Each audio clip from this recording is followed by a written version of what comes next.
también el día de ayer, feliz Navidad, el día de mañana, feliz Navidad. Pues sí, es la temporada de la Navidad. Y también damos gracias a Dios por la bendición de compartir el recuerdo de Jesús en familia de la fe como comunidad. Todos tenemos a Jesús presente, no solamente como un pequeño bebé que fue puesto en un pesebre al recién nacer, sino también como en sus diferentes enseñanzas, en los encuentros que tuvo con gente de todo tipo, en los milagros que realizó y particularmente en su muerte en la cruz, su gloriosa resurrección y su ascensión. Los evangelios se formaron así, del recuerdo que tenían la gente que recordaba las palabras de Jesús y que las había memorizado y que se las daban unos a otros en las reuniones, ¿verdad? Y después ya fueron puestos por escrito, digamos unos 30 años después. Pero primero eran así los recuerdos de Jesús. Y todos se reunían en esos cultos, ¿verdad?, para hablar de Jesús, para hablar de lo que recordaban. Y unos recordaban una historia, otros recordaban otra, y así se iban unos a otros inspirando para seguir siendo fieles en la fe a Jesús. Y es interesante que en los 4 libros que tenemos en nuestro Nuevo Testamento, que conocemos como los Evangelios, los 4 Evangelios, lo principal que existe en cada uno de ellos es la muerte de Cristo. Y alrededor de la muerte de Cristo, ya sea como anuncio de la muerte de Cristo, cuando Jesús con sus discípulos les decía que iba a Jerusalén y que lo iban a matar, o como el evento mismo de la cruz y también lo que sucedió alrededor de la cruz y la resurrección del Señor, todo eso forma como el corazón, digamos, el hueso, el tuétano del Evangelio. Y eso es importante, porque quiere decir que el principal recuerdo que tenían los primeros cristianos, el principal recuerdo que tenían de Jesús era que había muerto en la cruz y que había resucitado. Y eso se lo contaban unos a otros, y eso les fortalecía a ellos en la fe, porque era el Mesías esperado de Israel, pero que había demostrado tanta mansedumbre, que había demostrado tanta humildad, que había demostrado su verdadero poder en la cruz. Entonces, por eso vamos a leer este texto de Isaías 42, que está puesto en la pantalla, la cita, Isaías 42, del 1 al 4, uno de los mensajes de la esperanza de Israel, la venida del Mesías, que sería un gran maestro de mansedumbre. Voy a leerlo en la versión, la palabra que tengo aquí, Isaías 42, del 1 al 4. Este es mi siervo, a quien sostengo, mi elegido, en quien me complazco. Lo he dotado de mi espíritu, para que lleve el derecho a las naciones. No gritará, ni alzará la voz, ni se hará escuchar por las calles, ni romperá la caña ya quebrada, ni apagará la llama que aún vacila. Proclamará el derecho con verdad, no desfallecerá ni se quebrará, hasta que implante el derecho en la tierra, en las islas que esperan su enseñanza. Amén. Bueno, fíjense, hermanos, que los primeros bautistas, hace 400 años, tenían un orden de culto muy peculiar. Ellos se reunían desde tempranito el domingo y pasaban prácticamente todo el domingo juntos, ¿verdad? Y el culto propiamente, la reunión, el servicio religioso que tenían, estaba compuesto de oraciones, lecturas bíblicas. No había canciones, no había música, no había cantos. Eso es un poquito una espina que tengo clavada en mi corazón, porque yo soy bautista y me gusta mucho cantar, pero nuestros primeros ancestros espirituales no cantaban. Ellos decían que eso era vanidad y que era una forma de hipocresía, ¿verdad? Bueno, ellos pensaban así. Nosotros no pensamos así ahora, ¿verdad? Y cantamos mucho en los cultos, pero los bautistas se tardaron como unos 100 años en tener un himnario. Los primeros bautistas no cantaron durante más o menos como un siglo, hasta que ya dieron su brazo a torcer y entonces introdujeron himnos en los cultos. Empezaron a cantar y ya nadie los ha parado, porque han seguido cantando y cantando, ¿verdad? Hasta ahora. Pero lo más particular y lo más peculiar del culto de los bautistas es que tenían varios sermones, 3, 4 o más sermones. Entonces era una lectura bíblica y entonces una explicación y una proclamación de esa palabra que se leía, y los hermanos y hermanas, ¿verdad? Con gusto estaban escuchando 3, 4, 5 sermones. Ya saben para dónde voy, ¿verdad? A mí me encantaría que el día de hoy tuviéramos 4, 5, 6 sermones, ¿no? En este culto, que recordáramos a Jesús, así como los primeros cristianos que se reunían para recordar, para contarse unos a otros historias sobre Jesús, y unos a otros fortalecerse en la fe, que no se olvidaran quién era el Señor al que servían, ¿ya? Como de los 4 o 5 predicadores y predicadoras que tenemos en el culto, no les avisé yo antes, y es una costumbre muy cortés y muy amable decir: hermano, el próximo domingo vas a predicar, ¿verdad? Te invito para que prediques. Entonces no se preocupen, mis hermanos, no se preocupen, tengan tranquilidad, no los voy a pasar al frente. Podemos el micrófono pasarlo a donde están ustedes. Y si quieren, con mucho gusto y con toda confianza, compartir recuerdos de Jesús que tengan que ver con esto que estamos proclamando, el maestro de la mansedumbre, el que tiene el cumplimiento de las profecías mesiánicas, el Señor de señores. Pues siéntanse libres, hermanas y hermanos, siéntanse libres de decir: yo también quiero hablar sobre Jesús, ¿verdad? Y con todo gusto, como buenos bautistas, aguantamos más de un sermón. Amén. ¿Verdad? Bueno, cómo no, el poder de la mansedumbre. Estaba leyendo esta semana en el libro de Jeremías, una de las profecías mesiánicas que aparece ahí en el capítulo número 23 de Jeremías. Y ahí también, me di cuenta en esta lectura que el Antiguo Testamento está lleno de profecías mesiánicas, lleno del anuncio de la venida de alguien que será el gran ejecutante de los propósitos de Dios, el que va a encarnar el corazón mismo de Dios y las esperanzas de Israel. Nosotros sabemos que ese es el que nació en Navidad. Y Jeremías 23, número 5, dice así: ya llegan días, oráculo del Señor, en que daré a David un vástago legítimo. Será un rey que reinará con prudencia. Impondrá justicia y derecho en el país. En sus días estará a salvo Judá. Israel vivirá con tranquilidad. Y la gente le pondrá por nombre: el Señor es nuestra justicia. Amén.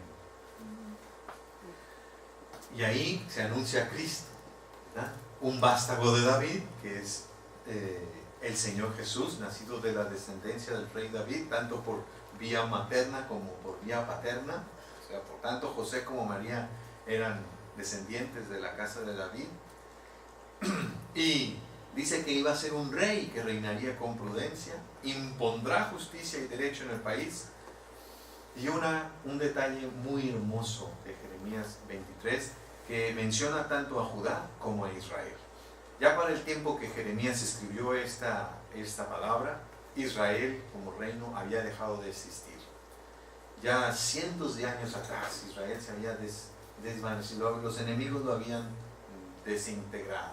Sin embargo, la esperanza es de una restauración. A salvo Judá y también con tranquilidad Israel, imaginándose una posible reconciliación de enemigos, imaginándose una posible restauración de pueblos que fueron totalmente devastados, ¿no?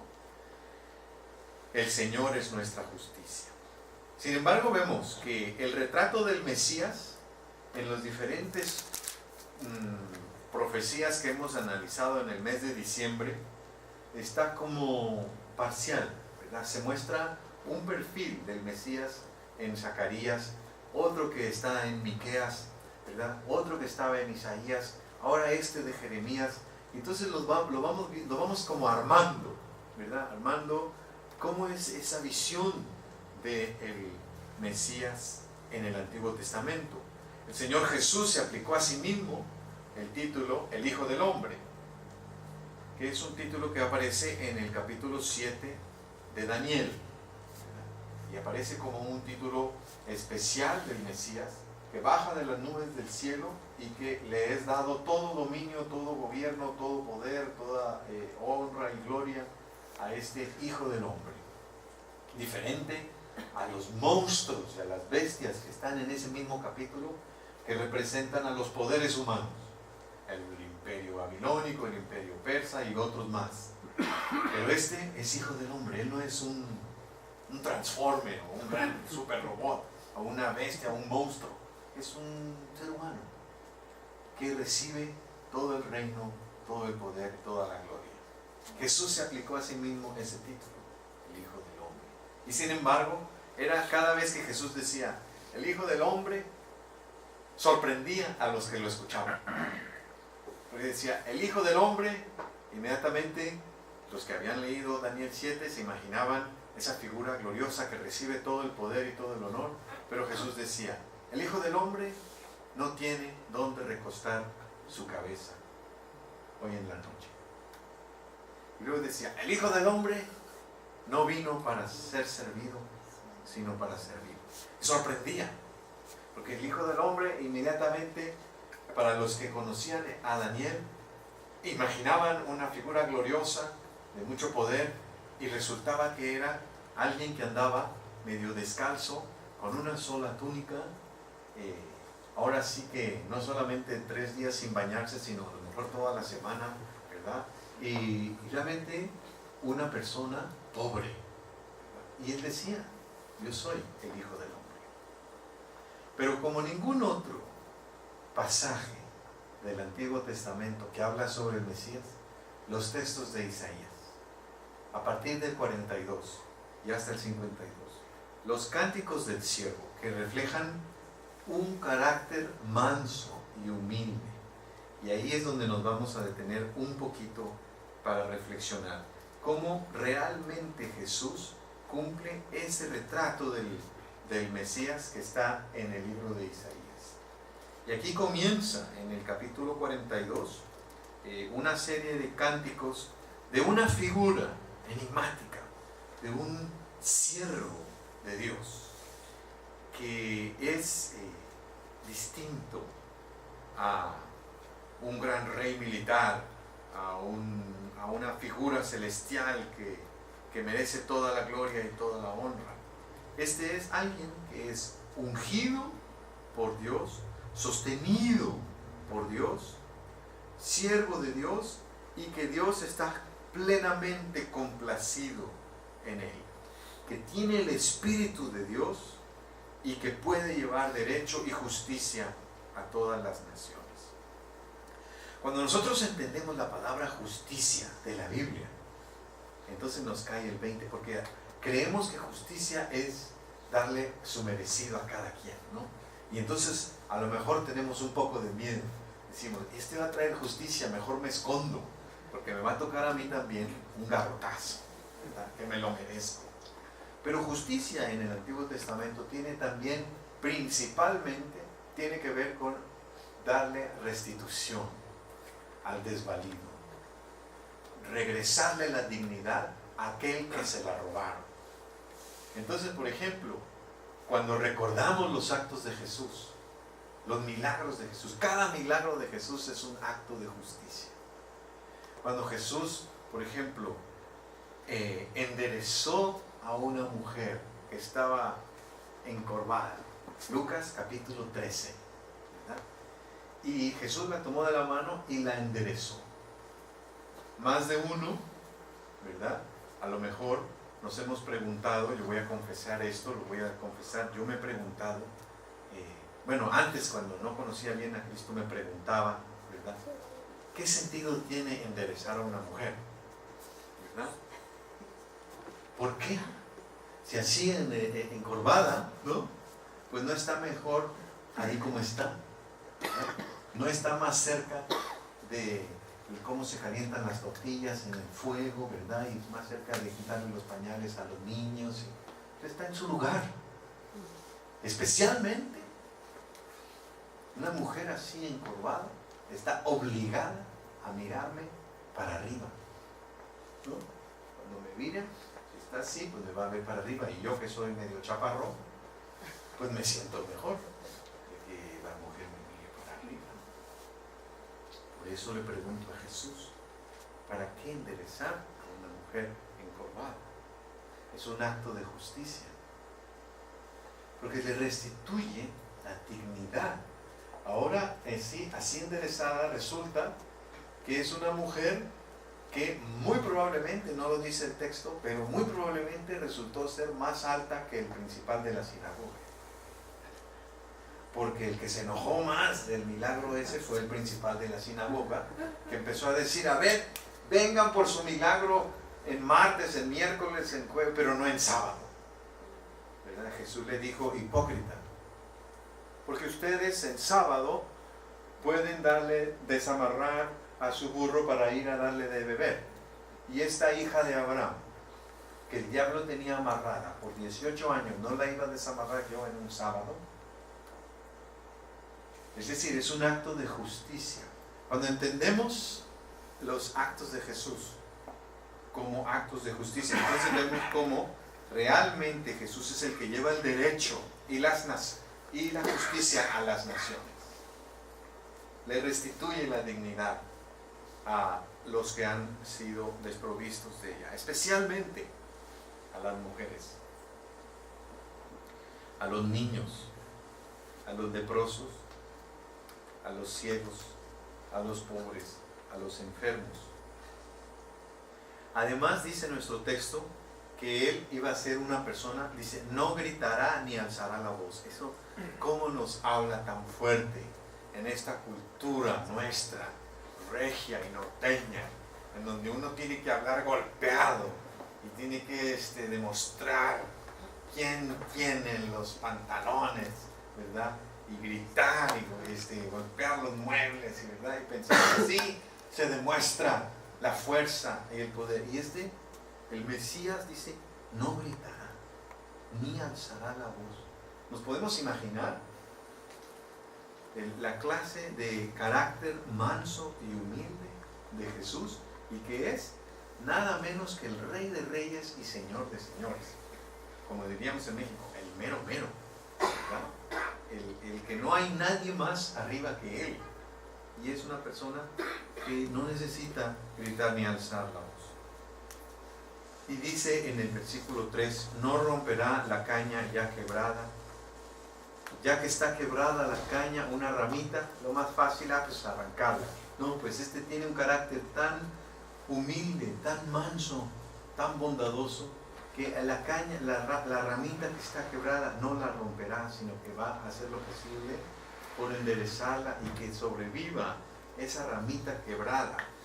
Dice, y una llama que está vacilando no la apagará. No tiene ese carácter de ir y aplastar un pequeño fuego que todavía está vivo, no, sino que lo permitirá que viva, lo avivará y le dará esperanza. Bueno, para todos los que estamos en el ministerio, estas son palabras fundamentales de alegría, de esperanza, porque el Señor tiene ese carácter. Nuestro Señor al que servimos no rompe la caña quebrada y no apaga esa llamita que aún está vacilando. Aleluya.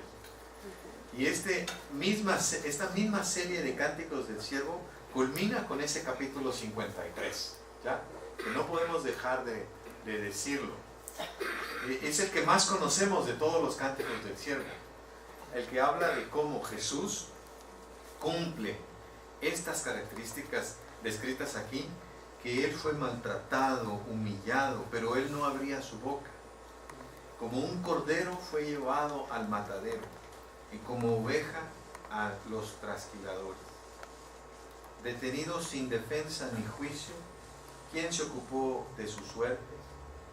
Fue arrancado de la tierra de los vivos y herido por la rebeldía de mi pueblo. Todos nosotros, errantes como ovejas, cada cual por su propio camino, y el Señor cargó en él las culpas de todos nosotros.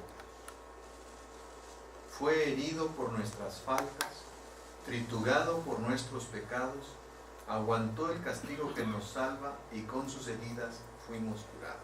¿Qué clase de empatía del Mesías? Que agarra nuestros dolores y los aplica a sí mismo. Y así nos cura y nos salva. Tenemos que compartir el recuerdo de Jesús. Yo los invito a que no dejemos de confiar en este Señor y recordemos al Señor en su mansedumbre y cómo Él llevó en su cuerpo nuestras enfermedades, nuestros dolores y nuestros pecados. Voy a recordar solo este episodio, Marcos capítulo 7, del 31 al 37. Jesús salió de nuevo de la región de Tiro y pasando por Sidón, se dirigió al lago de Galilea a través del territorio de la Decápolis. Estando allí, le llevaron un hombre que era sordo y tartamudo. Antes de seguir adelante, qué interesante que nos ubica geográficamente, ¿verdad? Porque no estamos afuera de la tierra santa, ¿ya? En tierra de paganos, ¿ya? La misericordia de Dios es para todas las naciones. Y el Mesías es Mesías no solamente de Israel. Jesús es Salvador también de nosotros, que no somos judíos. Ahí está, la ubicación geográfica es importante, ¿verdad? Y luego dice que llevaron a uno que era sordo y tartamudo. Y le rogaron que pusiera su mano sobre él. Le rogaron. A pesar de que eran paganos, que eran extranjeros, conocían que Jesús era especial. Y le rogaron que pusiera su mano sobre él. Y entonces, ¿qué hizo Jesús? Miren qué hizo Jesús. Se llevó al hombre aparte de la gente. Lo tomó aparte. Ustedes estamos en el grupo, está Jesús con el sordomudo y vemos que Jesús se lo lleva aparte. Pero nosotros queremos ver qué va a hacer Jesús. Jesús se lo lleva aparte. Es decir, el interés de Jesús es comunicarse con ese hombre, no con la multitud. No quiere Jesús hacer un espectáculo, un entretenimiento para los mirones que estamos nosotros viendo qué va a hacer Jesús. No. Jesús está interesado en este hombre y lo toma aparte. Con el contacto físico de la mano de Jesús en el hombro del sordomudo, el sordomudo que no oye, pues está entendiendo algo, está comenzando a entender. Jesús tiene que ver conmigo, va a hacer algo conmigo. Y luego dice el texto que Jesús, cuando ya estaban solos, le metió los dedos, sagrados dedos, que nacieron en esa Navidad, que fueron puestos en el pesebre, deditos chiquitos de bebé que crecieron, hicieron dedos de hombre, ¿verdad? Y se los metió los dedos en los oídos. Le metió los dedos en los oídos. O sea, el hombre entendió que algo tenía que ver Jesús con sus oídos. Que iba a hacer algo Jesús con sus oídos. Le metió los dedos. Jesús no le dijo, mira, fulano de tal, voy a tocar tus oídos. No le dijo nada porque no oía nada. Dijo, te voy a hacer una terapia de lenguaje. No le dijo eso. Simplemente Jesús lo tocó. Y al tocarlo, el hombre entendió. Ah, mis oídos. Sí, muy bien. Y dice, le metió los dedos y tocó la lengua con su saliva. Jesús tomó de su saliva divina, ¿verdad?, y humana y tocó la lengua del tartamudo. O sea, él entendió, oh, algo tiene que ver con mi lengua, algo tiene que ver con mis oídos y algo tiene que ver con mi habla. Jesús va a hacer algo conmigo. Y después, este es el versículo más impactante para mí, el versículo 34, que dice que Jesús, mirando al cielo, gimió. Dice la versión Reina Valera, ¿no? Gimió. Pues yo le pregunto a Jesús, ¿no? Le preguntamos, ¿no? Jesús, ¿no te sabes una oración? Tú nos enseñaste el Padre Nuestro, ¿no? ¿Tú no te sabes el Padre Nuestro? O a lo mejor alguna otra forma de orar un poco más elocuente. Tú eres el Hijo del Padre, ¿verdad?, eterno, pues puedes decirle a tu Padre palabras. A lo mejor puedes hablar en un lenguaje especial que Dios te entienda, ¿verdad? Y puedes incluso no solamente usar un lenguaje humano, a lo mejor puedes usar el mismo lenguaje divino con el que se comunica el Hijo con el Padre. ¿Por qué no? Sin embargo, dice que gimió. ¿Por qué? ¿Verdad? Es decir, que lo único que Jesús pudo decir fue un gemido. ¡Ah! Porque era exactamente la manera que ese hombre tenía para clamar y para orar. O sea, Jesús utilizó exactamente el mismo recurso que el sordomudo. Jesús oró igual que hubiera orado el sordomudo, solo con un gemido. Jesús tomó en sí mismo la condición de ser sordomudo y delante de Dios se presentó como un sordomudo, clamando por la misericordia de Dios. En su cuerpo Él llevó nuestros dolores, Él llevó nuestras enfermedades, Él se apropió de nuestra condición y después le dijo, ábrete, efeta, que significa ábrete. Y al punto a aquel hombre se le abrieron los oídos y se le desató la lengua. Se le desató la lengua. Entendemos qué es eso, ¿verdad? Que comenzó a hablar y hablar y hablar, y no había que para ustedes conocen gente así, que se le desató la lengua, ¿verdad? Que tienen esa cualidad especial, ¿verdad?, de decir mucho y tener mucho que decir y decirlo bien. Bueno, este hombre que tenía años de no poder hablar, imagínense todo lo que tenía que decir. A lo mejor empezó a decirle a su esposa todos los piropos que le tenía debidos de años y años de no poder decir, pero qué bonita mujer eres. O empezó a decirle a sus hijos, qué inteligentes que son, qué simpáticos que son, y todo lo que pueden hacer. Porque antes no podía decírselo y ahora tenía la lengua desatada por la gracia de Dios para decir las buenas palabras de vida que uno puede decir con su lengua. Y pudo hablar correctamente. Y entonces Jesús mandó a los presentes que no contaran a nadie lo sucedido. Pero cuanto más se lo mandaba, más lo divulgaban. Eran una gente muy desobediente. Y así queremos ser nosotros. Porque también con el asombro de la gente podemos decir, este ha hecho todo bien. Hace que los sordos oigan y hace que los mudos hablen. Es un maestro de misericordia y de mansedumbre. Es el Mesías esperado no solo por Israel, sino por el mundo entero. Y es aquel a quien el día de hoy nos consagramos una vez más para servir con todo nuestro corazón.